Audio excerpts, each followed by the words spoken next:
뭐 이렇게 멋있게 입고 나오셨어요? 행사가 있어가지고. 행사 있었어요? 우리 어디 뭐 조용한데? 저기다. 스타일이 남달라.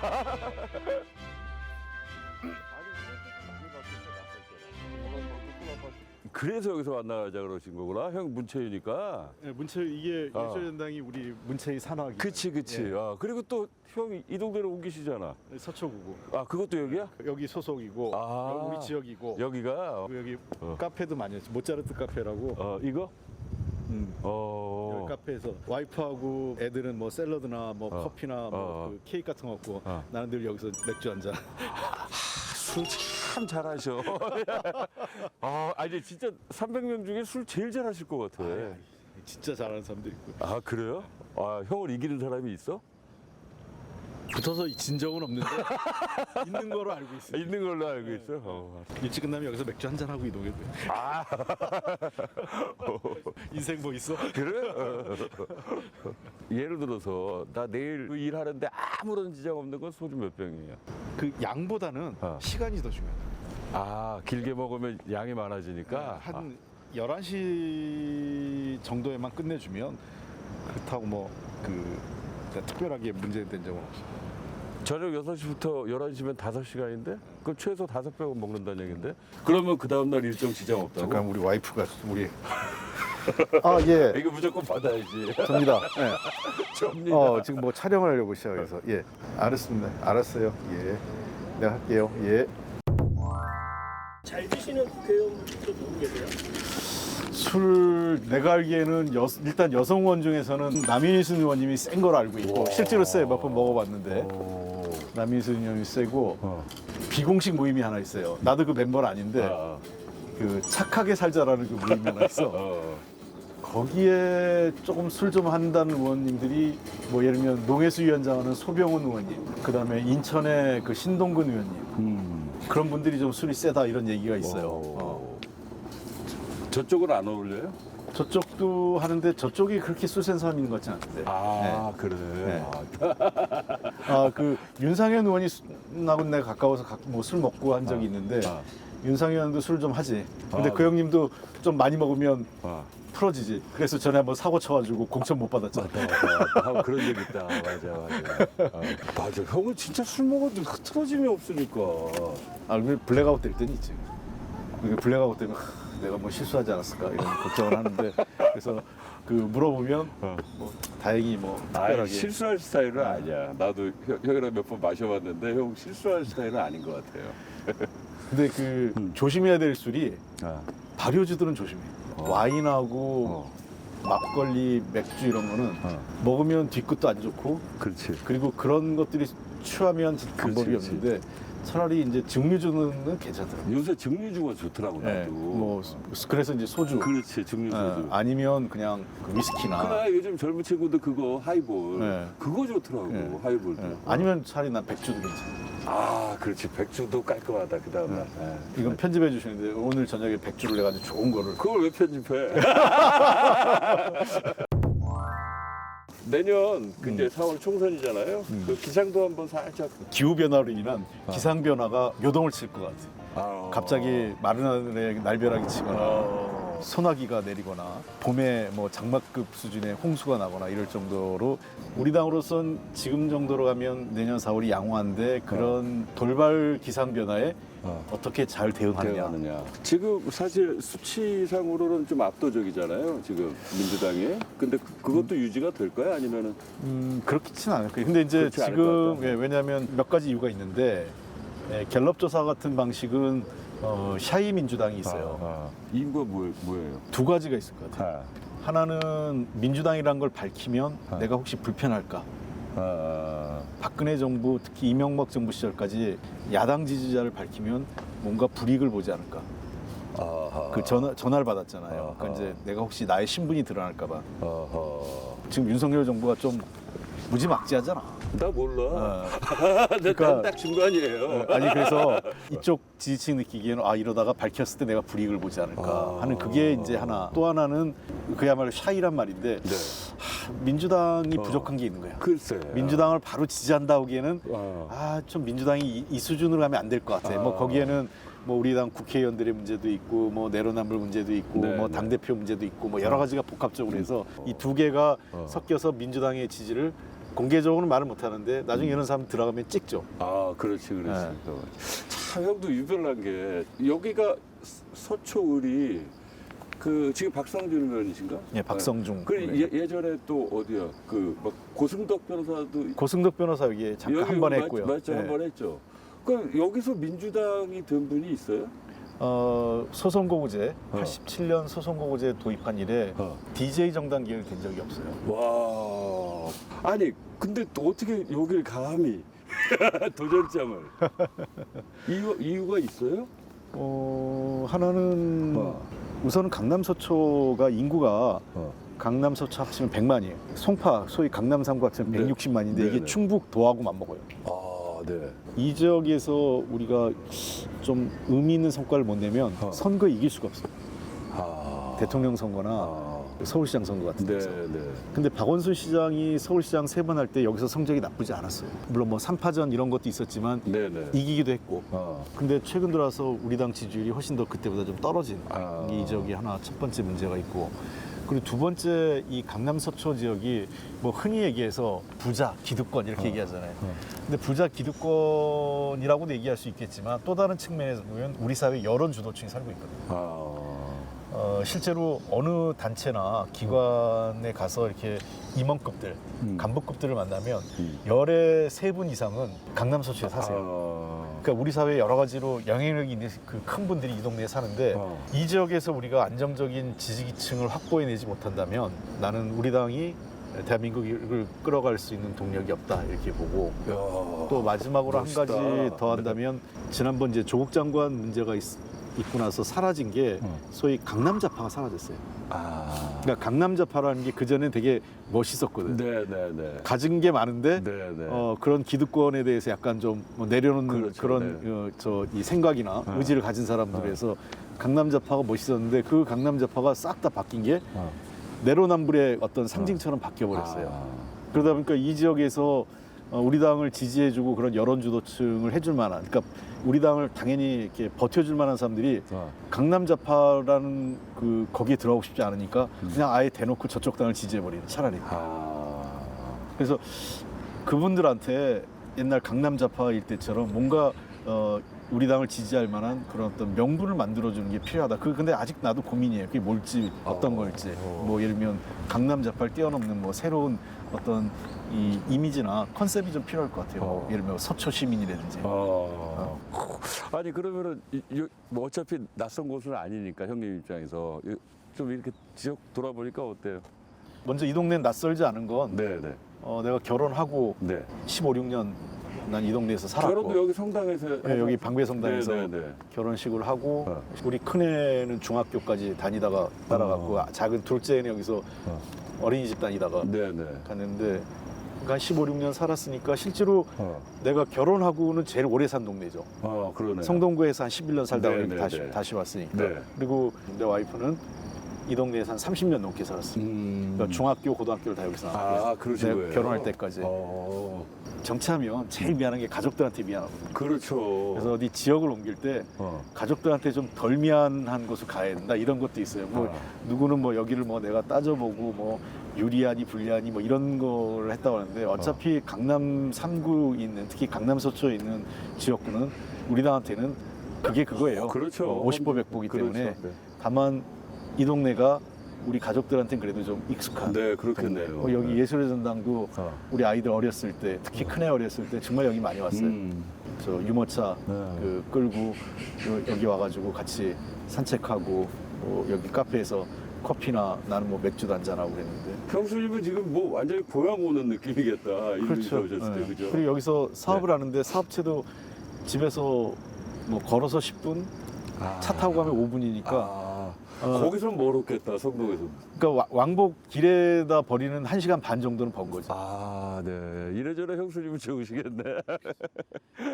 그래서 이제 다녀보면 네. 아까도 얘기했지만 이 동네가 기본적으로 그 국민의힘의 지지가 세요. 그 뭐 부인할 수 없는 어쩔 수 사실이고. 없죠. 네. 다만 조금 그 느끼는 거는 이쪽 분들도 이 두 가지 생각이 있는 것 같아요. 하나는 윤석열 대통령을 압도적으로 지지해서 대통령을 만들었는데 예를 들면 강한 지지자가 있고 약한 지지자가 있잖아요. 약한 지지자층에서는 우리가 뽑은 대통령인데 좀 우리 눈높이에 못 미친다. 국정 운영이 좀 문제가 있다. 이런 생각이 있는 사람들이 약간 흔들리는 게 있고 네, 네. 그 두 번째 흐름은 아까 얘기한 대로 40여 년 넘게 이 지역에서는 한쪽 당만 되다 보니까 이것도 문제가 있는 거 아니냐. 이제 좀 한번 바꿔줘야 되는 거 아니냐. 이런 생각을 말씀하시는 분들이 제법 있으세요. 네, 있는데 네. 그러나 여전히 뭐 쉽지 않다 이렇게 보고 있습니다. 네. 실례지만 형수가 하시는 일이 뭐예요? 실내 건축 있죠? 네, 네. 이제 실내 건축 설계예요. 인테리어 디자이너죠. 그래서 이렇게 딱 미적인 감각이 좀 이렇게 옷 같은 것도 골라주고 그래, 형수가? 별로 신경 안 써죠. 그럼 형이 다 이렇게 맞춰 입는 편이에요? 그럼 형도 센스가 대단하다. 지금 배색 너무 좋지 않아? 그지? 내가 좋아하는 스타일이에요. 직접 사세요? 셔츠는 제가 직접 사는 경우가 많고, 몸에 맞아야 되니까. 그 다음에 이제 그 자켓 같은 경우는 와이프가 같이 나가죠. 왜냐면 백화점 카드나 뭐 이런 건 다 와이프가 가지고 있으니까.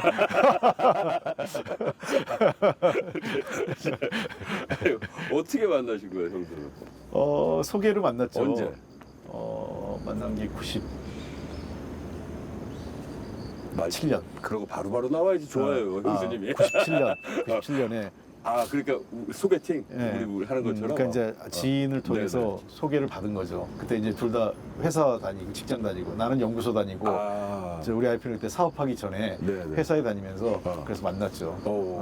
형수님을 많이 공개 안 하셨죠? 이렇게. 굉장히 저 부끄러움을 타서 내가 지역구와 관련된 어떠한 거에도 관여하거나 개입하지 않으려고 그러고 어디 나서는 것도 별로 안 좋아해요. 성동으로 떠날 때 진짜 힘드셨겠다, 형수 입장에서. 힘들었죠. 그죠? 그래, 그럼 그 성동을 가게 된 계기가 그 임종석 전 실장 그 결혼 때문에. 그렇죠. 뭐 그때 그런 문제가 있었죠. 가시게 된 거잖아요. 그 임종석 실장하고 또 개인적으로 좀 가까운 가깝죠. 편이죠? 예. 네, 예전부터. 학교 다닐 때는 나는 임종석 실장 알았지. 워낙 유명한 사람이니까. 전대일 부장하고. 네네. 근데 그때는 만나지 않았어요. 학교 다닐 때? 학교 다닐 때 안 만났고 2003년에 만났어요. 왜 만났냐면 나는 연구소에 있으면서 주로 이제 남북 관계나 동북아 관련된 연구를 하고 있었고 네. 임종석 실장이 한반도 문제나 이런 남북 관계에 관심이 많다 보니까 그때 잠깐 그 보좌진 중에 내 후배가 있어서 같이 좀 봤으면 좋겠다고 해서 만나서 그게 인연이 됐어요. 그 정도. 그렇게 인연돼서 평양도 한번 같이 갔다 왔고 그리고 그 이후에 가끔 이제 1년에 한 세 번? 네 번 정도 그 저녁 자리. 정도? 그러니까 국회의원 하여간 1년에 세 번, 네 번 만나면 많이 적게 만나는 것도 아니지만 그렇다고 뭐 아주 많이 만나는 관계는 또 아니에요. 아니 보니까 그 이런 오해도 있잖아요 지금. 이 서초로 옮기신 이유가 또 임종석 실장 자리를 만들어주는 거 아니냐 뭐 이런 얘기도 있어요. 근데 전혀 사실관계가 그때 내가 여기 오는 걸 임 실장 몰랐어요. 나중에 알았어요. 기자들 통해서. 네. 솔직히 내가 말씀드리면 그때 상의한 사람은 우상호 당시 비대위원장한테만 상의를 드렸고 당의 어른이었던 이해찬 전 대표하고 미국에 계셨던 이낙연 전 대표님한 두 분한테는 말씀을 드렸어요. 두 분이 신문 보고 알면 안 될 것 같아서 그래가지고 두 분한테만 내가 이럴 겁니다라고 말씀을 드렸고요. 그리고 그때 그분들 반응은 어땠어요? 이해찬 대표님이 걱정을 많이 하시더라고요. 걱정하시면서 꼭 그렇게 해야 되는지 그런다 마음을 굳혔으면 뭔가 그걸 당에 혁신하고 잘 연계해서 좀 풀어왔으면 좋겠다. 뭐 이렇게 얘기하셨고 이낙연 대표님도 미국에서 계실 때 이제 통화를 했는데 걱정을 많이 하셨고요. 그리고 임종석 실장하고는 통화를 하려고 그랬어요. 왜냐면 그래도 알려주는 게 예일 것 같아서. 근데 통화가 안 됐어.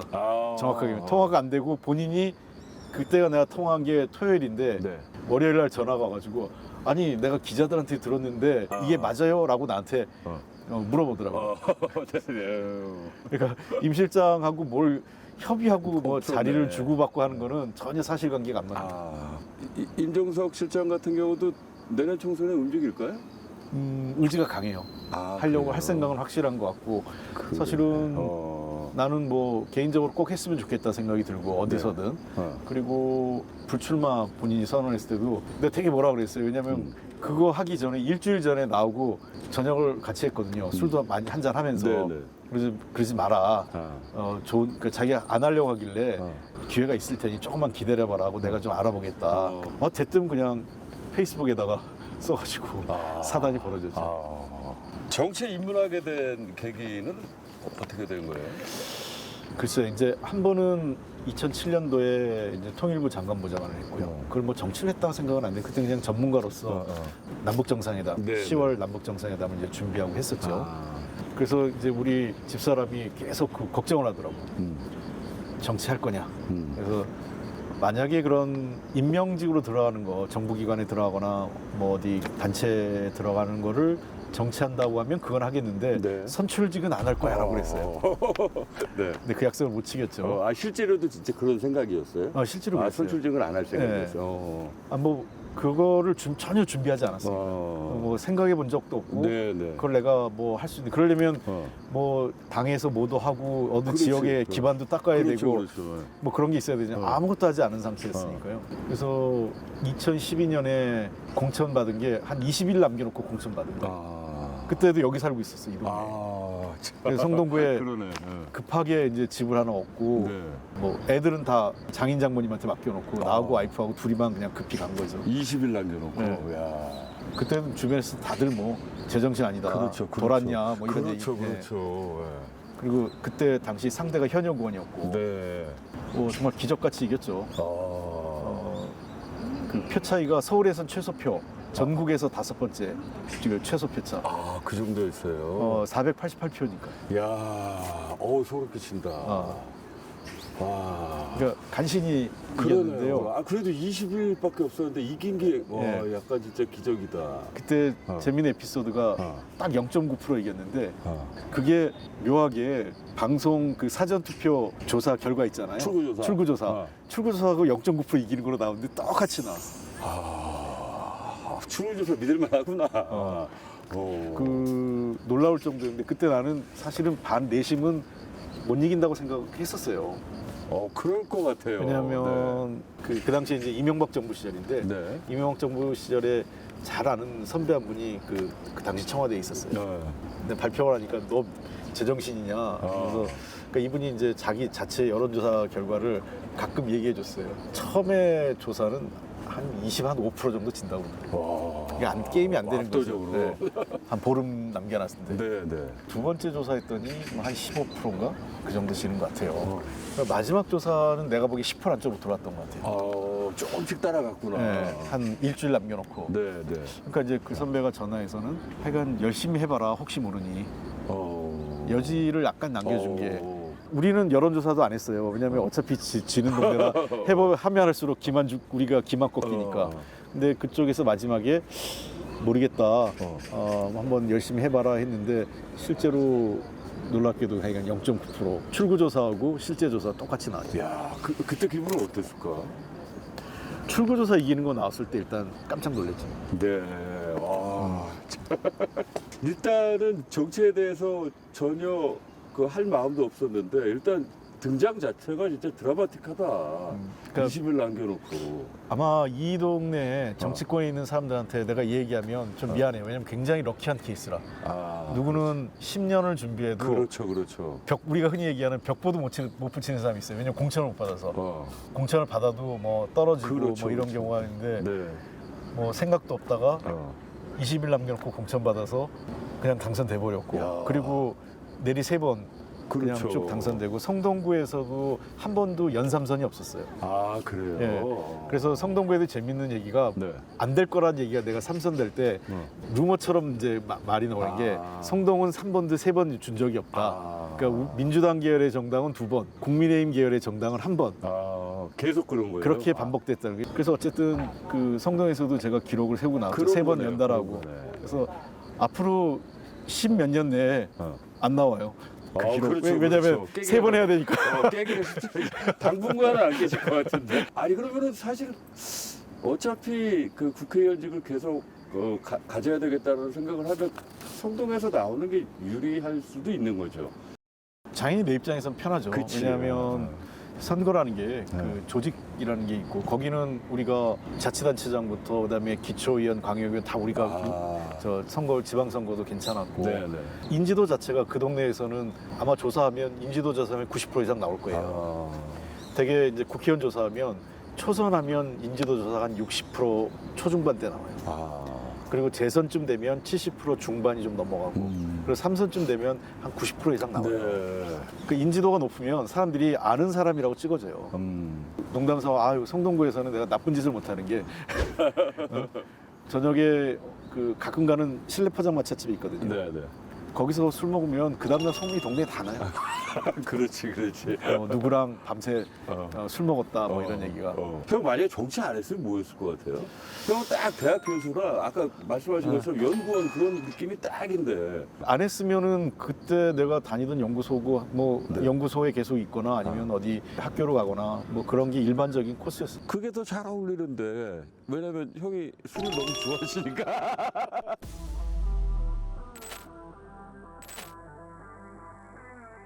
형이 유년 시절 어때? 형 잘 살았죠, 솔직히. 강남 스타일이니 뭐 이런 얘기들을 좀 하는 분들이 있는데 국회의원이 300명이죠. 네. 그 중에 딱 3명만 살릴 수가 있어요. 김기현 당대표 오, 네.